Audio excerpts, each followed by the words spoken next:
Do you have a reactive dog? Because so many people do. In fact, it's the #1 behavior problem that I help people with these days. So here's what reactivity is. Reactivity is a dog that sees a trigger, person, dog, whatever it may be, and has a very reactive response. Barking, lunging, growling, jumping, something to that effect. So there's 6 things that I want you to know about reactivity that will help you help your dog through this process. Now, before we get started, I do want to mention the wine I'm drinking. I'm going to start telling you what wine I'm drinking because I've had a few people ask. So this is a Côtes de Rhône, my all-time favorite. Now, let's get into reactivity. #1, I want you to understand that your dog is not trying to protect you. They're trying to protect themselves. All this posturing is because they don't want the person or dog to approach them. It typically has nothing to do with you. It's just them trying to protect their own selves. #2, reactivity comes from a place of anxiety. Your dog is nervous. Your dog doesn't want these things to approach, or your dog feels anxious because they're on a leash, and sometimes the leash can make them feel a certain kind of way. So understand that this is not alpha or dominance, this is anxiety. And #3 is to help them with the anxiety, you need to create a positive association to the item that is causing them the fear or making them have the reaction. Not a correction, positive association. That is going to heal your dog from the inside out.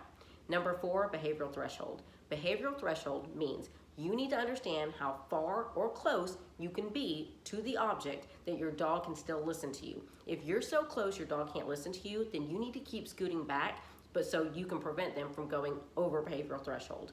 #5, the right equipment. Again, we're not trying to create a negative association. Prong collars, choke collars, even a gentle leader, which is humane, but I don't love it for reactivity training. All these are going to create a negative association to what the trigger is. You want to use something humane. A harness is a great way to go. I would definitely do the front pull harness because you want maximum control over your dog. So a front pull harness is my recommended product for reactivity training. And #6, consistency is key. Timing is key. So this is really where you do want a trainer to come in and help you.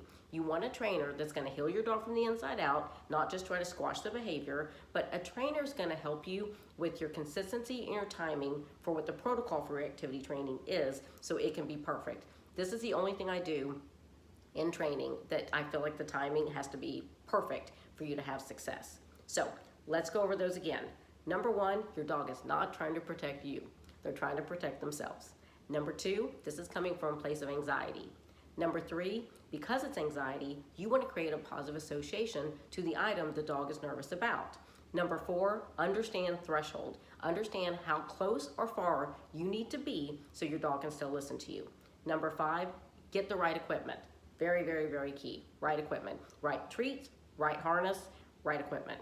And #6, consistency and timing are key to success.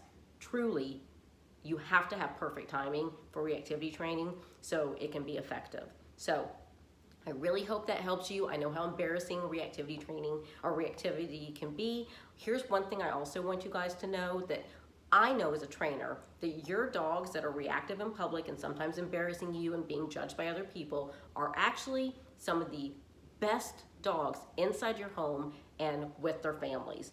I have witnessed this time and time again. These dogs that I go into the home and they're perfect, they're wonderful dogs, and then you get out into the world and then they're also reactive. So please know, I know how wonderful they are. I really hope that helps you. Happy training, happy drinking. Please like, subscribe, and share if you find this information helpful and you like my channel. And I'm gonna start posting videos every Tuesday and Thursday, so I can't wait to see you guys again and go over our next dog topic and drink some wine together. Happy training again. Happy drinking. I'll see you guys next time.